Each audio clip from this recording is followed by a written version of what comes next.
담겨 있을까요? 본격적인 하나님 나라 백성의 삶을 시작해야 합니다.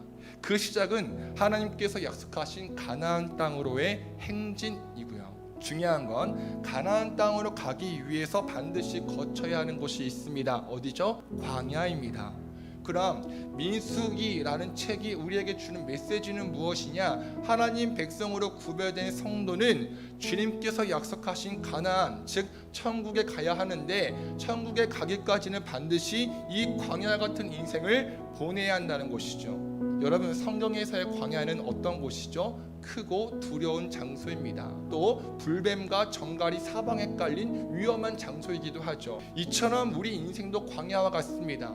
우리가 예수 그리스도를 나의 주인으로 영접하여 이전과 다른 존재가 되었지만 우리가 딛고 있는 이 땅은 여전히 광야와 같습니다. 따라서 우리가 민수기를 읽으면서 우리는 이 광야 같은 인생에서 이렇게 살아야 하는구나, 저렇게 살면 안 되는구나 하는 지혜를 얻을 수 있고 성숙된 믿음으로 나아갈 수 있게 됩니다. 그런데 여러분, 민수기에 또 다른 이름 뜻이 있어요. 헬라어로 아리트모이, 숫자들이란 뜻이요. 왜냐? 민수기 1장부터 4장까지 이스라엘 백성이 몇 명인지 1차 인구 조사를 하고 26장, 27장에서 다시 한번 몇 명인지 2차 인구 조사를 하기 때문입니다. 1차 인구 조사는 시내산에서 진행됩니다. 특히 20살 이상의 남자를 계수해서 전쟁에 나갈 사람, 예배를 인도할 사람, 하나님 성전에서 봉사할 사람을 파악하죠. 중요한 것은 38년 뒤에 모압 평지에서 2차 인구 조사를 합니다. 왜냐하면 1차 인구 조사의 그 대상자가 광야에서 죽임당했거든요. 그러자 하나님께서는 약속의 땅에 들어갈 사람들을 다시 계수하라고 명령하십니다. 한마디로 광야에서 죽임당한 부모 세대 9세대 출애굽 1세대가 끝이 나고 그들의 자녀인 다음 세대 신세대 출애굽 2세대가 가나안 땅에 들어갑니다. 사랑하는 여러분, 우리 부천 주의 나라 교회는 2020년 10월 11일에 개척되어서 첫 예배를 드렸습니다. 그리고 2주년이 되었죠. 2주년을 맞이하여 하나님께서 저에게 주신 말씀, 행렬을 정돈하라. 하나님께서 모세에게 인원 파악을 시키신 것처럼 또 그들에게 약속의 땅으로 출발 준비를 시키신 것처럼 2주년을 맞이한 우리 교회는 행렬을 다시 정돈해야 합니다. 그리고 약속하신 땅으로 달려갈 준비를 어떻게 해야 하는지 알아야 하죠. 이것을 제대로 알지 못하면 부모 세대가 실패한 것처럼 우리도 실패할 것입니다. 하지만 반대로 행렬을 제대로 정리하고 약속의 땅으로 달려갈 준비를 제대로 한다면 다음 세대가 가나안 땅으로 들어간 것처럼 우리는 천국에 들어갈 수 있습니다. 그렇다면 성공과 실패의 기준은 무엇이죠? 하나님 말씀에 순종하느냐 순종하지 않느냐에 달려 있습니다. 이스라엘 백성들이 율법에 순종했을 때는 모든 일이 형통했지만 불순종했을 때의 결과는 참으로 비참했던 것처럼 우리는 광야 같은 인생 가운데서 하나님 말씀을 듣고 그 말씀에 순종해야 합니다. 그래서 민수기를 잘 보면 같은 구절이 계속 반복됩니다. 여호와의 명령대로. 그러니 우린 여호와의 명령대로 순종해야 합니다. 그 말씀이 때론 이해가 되지 않고 때론 버거울지라도 그 말씀에 순종할 때에 우리는 구원의 축복을 누릴 수 있습니다. 그런데 여러분, 저는요 이 이스라엘 백성의 이 사람의 수를 세나는 이 하나님 명령을 읽으면서 어떤 마음이 들었느냐, 여러분 한 명 한 명을 지목하시며 세시는 하나님 아버지의 마음이 느껴지더라고요. 예전에 학교 선생님께서 수업하기 전에 이 출석부를 보고 한 명 한 명 이름을 부르신 것처럼 행렬을 정돈하고 다시 약속의 땅으로 행진하는 우리 성도들을 한 명 한 명 세워가시는 하나님의 출석 체크 음성이 들리더라고요. 나의 아들 딸들아, 그동안 고생 많았다. 이제 마음을 강하게 하고 용기를 내. 그들 앞에서 두려워하지 말고 무서워하지도 마. 내가 너희와 함께 갈게. 너희를 떠나지 않고 버리지도 않을게. 여러분, 하나님께서 여러분들을 축복하십니다.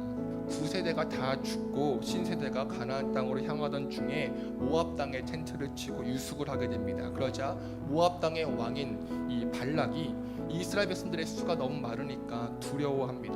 그 두려움이 심해지자 선지자인 발람을 데려와서 부탁합니다. 이스라엘 백성들을 저주해 달라고요. 결국 발람이 이스라엘 백성들을 향해 3번이나 저주를 퍼붓지만 하나님께서는 3번 모두 다 축복으로 바꾸어 주십니다. 하나님께서는 당신의 백성을 사랑하시고 보호하시고 인도하시고 축복하신다는 것이죠.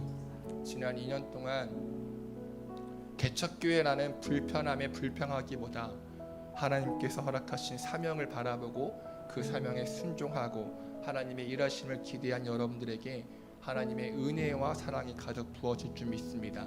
그럼 마지막으로 광야 같은 인생에서도 끝내 가나안 땅에 들어갈 수 있는 그 비결은 무엇일까요? 주 예수 그리스도를 바라보는 것입니다. 백성들이 하나님께 불평하죠. 원망합니다. 이렇게 불평 원망하던 백성들에게 하나님께서 어떻게 하세요? 불뱀을 보내십니다. 그러자 사람들이 불뱀에 물려 많이 죽게 되죠. 모세가 하나님께 기도하자 주님께서 말씀하십니다. 너는 불뱀을 만들어 기둥 위에 달아놓아라. 물린 사람은 누구든지 그것을 보면 살 것이다. 예수님께서 말씀하시죠. 모세가 광야에서 뱀을 든 것 같이 인자도 들려야 하니라. 그것은 그를 믿는 사람마다 영원한 생명을 얻게 하려 하는 것이다. 네, 모세가 광야에서 뱀을 든 것 같이 예수님도 십자가에 달리십니다. 우리의 모든 죄와 허물을 대신 지시고 나무 십자가에 달려 죽으세요. 나를 향한 예수님의 십자가 은혜와 사랑을 누구든지 믿으면 영원한 생명을 얻게 되고요. 여러분, 2주년을 맞이한 우리는 행렬을 정돈해야 합니다. 맡겨진 사명, 맡겨진 사역이 무엇인지 제대로 깨닫고 그 사명과 사역의 자리에 있어야 합니다. 그리고 그 자리에서 하나님 말씀에 귀를 기울이고 그 말씀을 듣고 그 말씀에 순종해야 합니다.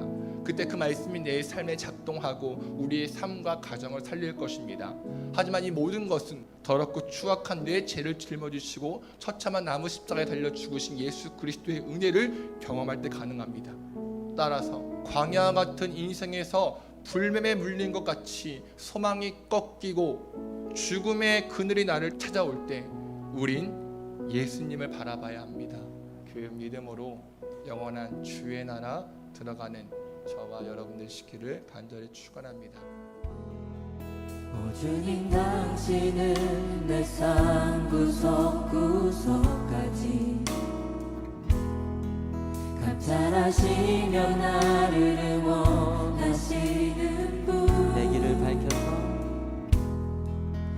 길을 밝혀서 영원한 생명의 길로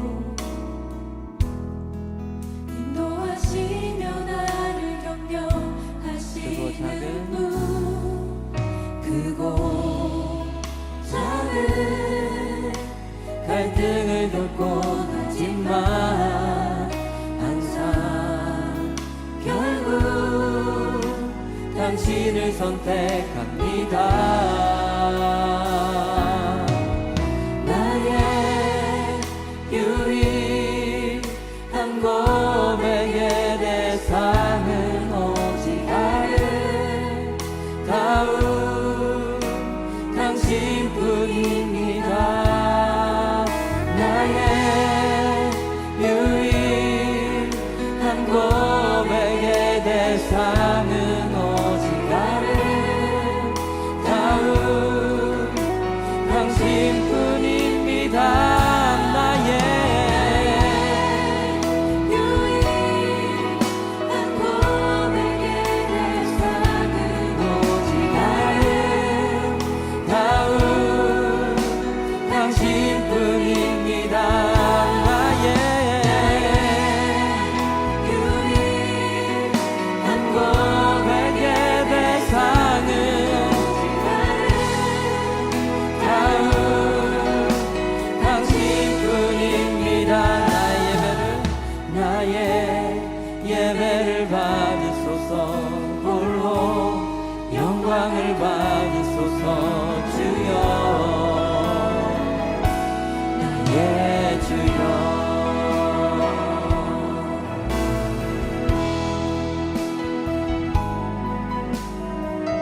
작은 갈등을 겪곤 하지만 항상 결국 당신을 선택합니다. 크고 작은 갈등을 겪곤 하지만 항상 결국 당신을 선택. 크고 작은 갈등을 겪곤 하지만 항상 결국 당신을 선택합니다. 나의 유일한 고백의 대상은 오직 아름다운 당신뿐입니다. 나의 유일한 고백의 대상은 오직 아름다운 당신뿐입니다. 나의 유일한 고백의 대상은 오직 당신. 다시 한번 나의 유일한 고백의 대상은 오직 아름다운 당신뿐이. 나의 예배를 받으소서. 홀로 영광을 받으소서. 주여 나의 주여.